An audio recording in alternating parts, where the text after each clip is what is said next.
know that God is the one who offers rest. It's quite liberating to know that the only rest that we can really enjoy, that can edify us, is the rest that comes from God. Can you imagine if this was in the hands of humans? Most of us were never going to get rest. It's quite liberating to know that it's only in Him that we will get proper rest. The kind of rest that we're talking about is the rest that actually restores us and heals us.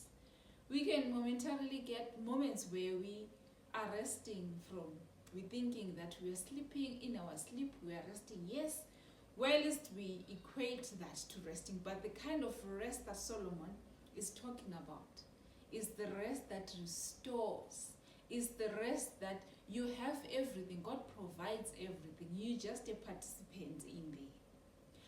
Greetings everyone, and welcome to our Wholesome Wednesday. Here on Mercy Abounds, we continue on the book of 1 Kings, and today we are continuing from where we left off.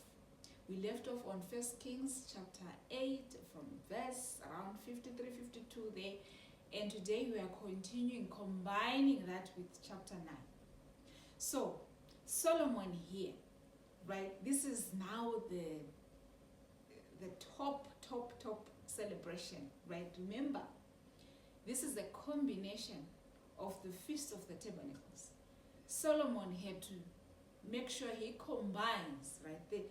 He strategized the time of the dedication of this temple with, he makes sure it coincides with the time of the Feast of Tabernacles. So when people have come and they've gathered from all over to come and celebrate, okay, partake in the Feast of Tabernacles, this is the same time that Solomon has also put aside as the time to dedicate the temple, because it makes sense, because people from all over will be there and all children of Israel will be in one place. So now we are hearing that Solomon is making sacrifices. He's making sacrifices here, and we get a rough idea here. We get that there are about 20,000 oxen that have been slaughtered and 120,000 sheep. Now, here is not only for the sacrifices. This is also part of that meat was going to be consumed by those that were there, right? Because remember, this is a combination of two things. So now we are told on the 7th day, this is what is happening. Okay, fine, they've been here for the total number of days the children of Israel are here is 15 days. On the 15th day, that is the 8th day, according as we're reading in the Bible, that they are going back. Solomon is sending people back. And on the 7th day, that's why they're having this huge feast, right? And it's been going on for days, right? And now we are seeing this big feast, and the temple has been dedicated, and the children of Israel have also experienced this Feast of Tabernacles, but at the same time, this temple that is being dedicated, and God coming down, and this mist in the room, and it's a lot that they've seen within a short space of time about this God and this marvelous temple and the presence of God, and God coming, right, proving his presence in this place, and Solomon dedicating the temple. Now we're getting to chapter 9. Remember, we started, Solomon is very young, around 18, assumption is around 18 up to 20, and here on chapter 9 now, Solomon, right, is now a big man, right? We in chapter 8, we get this verse that talks about rest, right? Solomon speaks about rest, and the kind of rest, if you follow from the original language, this is the rest that you can only find in the Lord. And it's quite interesting that Solomon is starting young, and up to this time, as the years are going by, he still understands, right? He still understands that he has to live by the principles of God, and he is still doing that. And he understands Psalms 23, this is the psalm that has been written by his father, and he is saying, he's talking about this rest that only comes from God, right?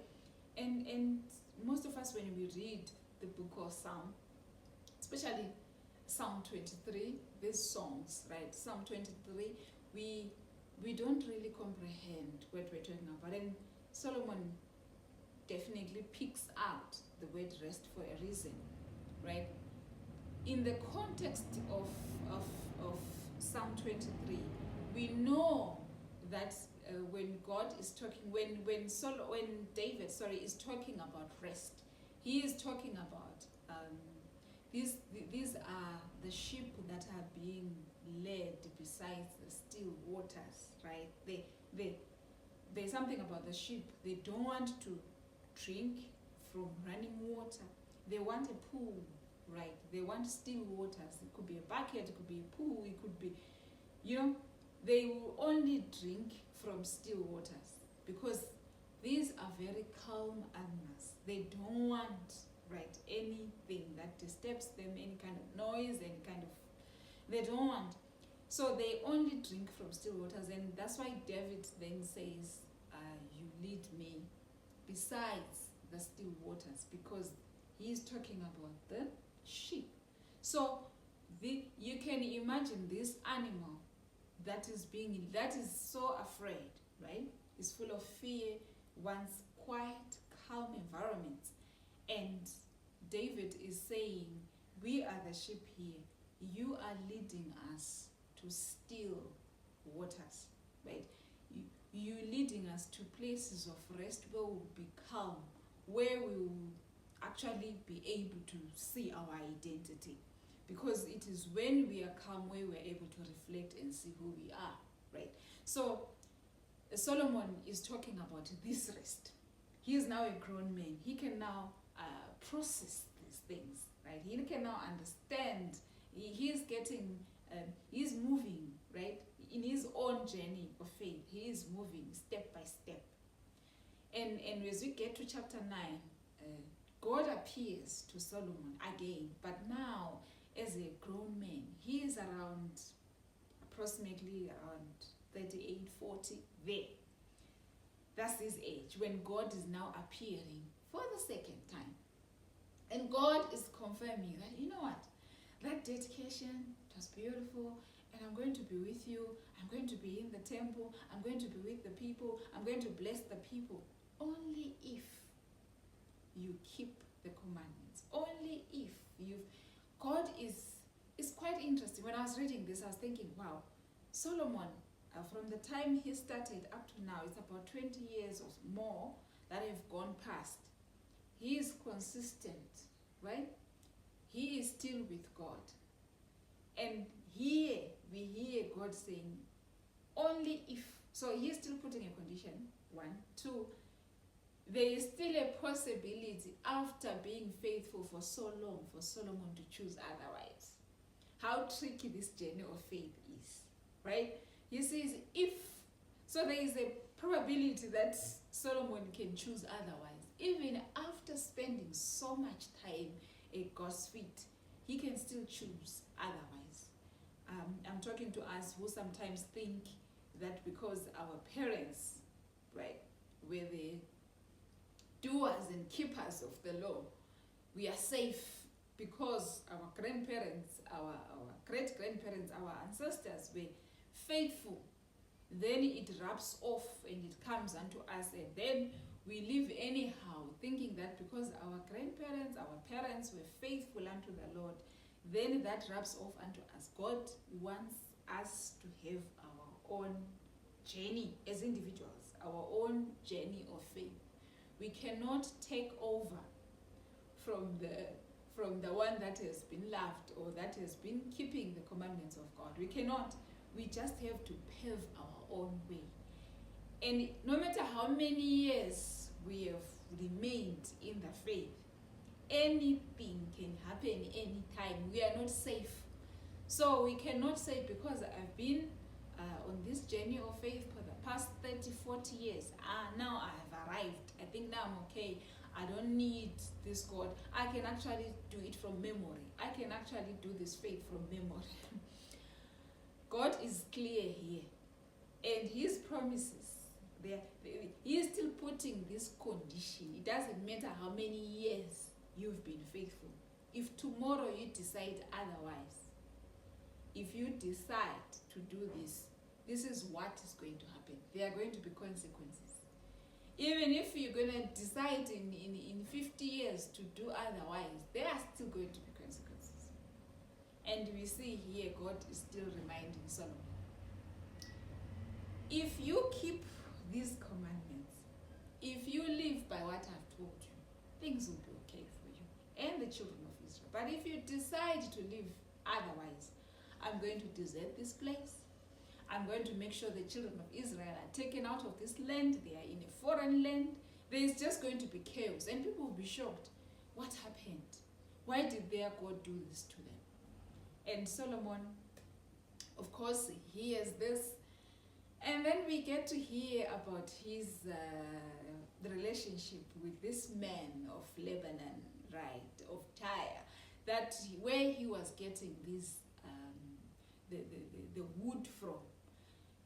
We hear about him, and we hear that at some point this man had given Solomon above right now, if we were to equate in the equivalent to our own currency right now, he had given Solomon about 320 something million US dollars in terms of talents, right? In terms of gold. That's what he had given. That was the equivalent that he had given to Solomon.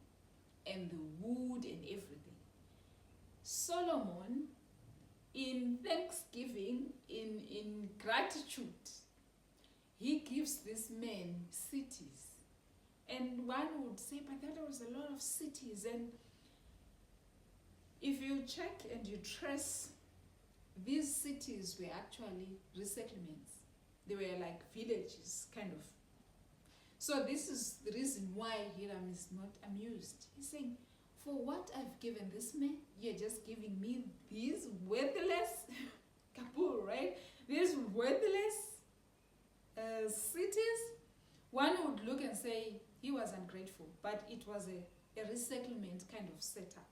But they were not valued much compared to what he had sacrificed for Solomon. So he is not happy.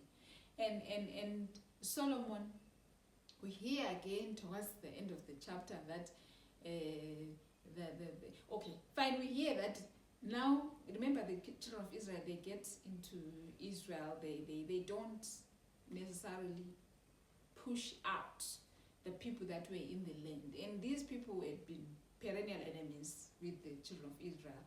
They had been troubling them from time to time, and God had told them, if you get there, make sure you push them out. And they have not, and they are taking these people in as slaves. This is Solomon now taking the people in that were supposed to be driven out, and the children of Israel decided to keep them, and now these are the people that they are using as slaves. Now one can look and say, this makes sense, right? They are not necessarily, so being kept as slaves is going to remind them where they belong. They're not supposed to be there. Logically, it might look like it makes sense, but that's a compromise. We remember, we spoke about, we are starting to see the cracks. Through the crevices, we are seeing where Solomon is headed. So here is a compromise. He is using these people as slaves.